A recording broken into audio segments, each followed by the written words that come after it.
Last question to the parents directly. మేము స్కూల్లో తల్లిని తండ్రిని గౌరవించాలి, బాధ పెట్టొద్దు అని చెప్తున్నాం. ఎంతమంది పేరెంట్స్ ఇంటికి వెళ్ళాక టీచర్స్ కి రెస్పెక్ట్ ఇవ్వాలని చెప్తున్నారు?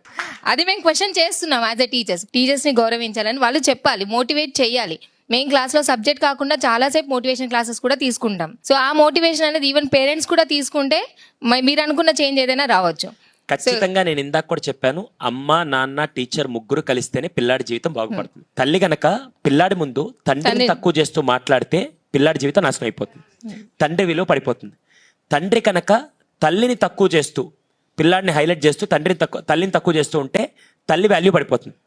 ఇదే తల్లిదండ్రులు ఇద్దరు, ఎరా మీ టీచర్కి ఇది కూడా రాదా, మీ టీచర్ ఏం చెప్పలేదా, మీ టీచర్ వేస్ట్ అనే డైలాగులు వేడుతూ టీచర్ని తక్కువ చేస్తూ మాట్లాడితే నేను హీరో అవుతా, కానీ అక్కడ ఆ అబ్బాయి దృష్టిలో టీచర్ వాల్యూ పడిపోతుంది. 200% ఇప్పుడు చాలా సందర్భాల్లో ఈ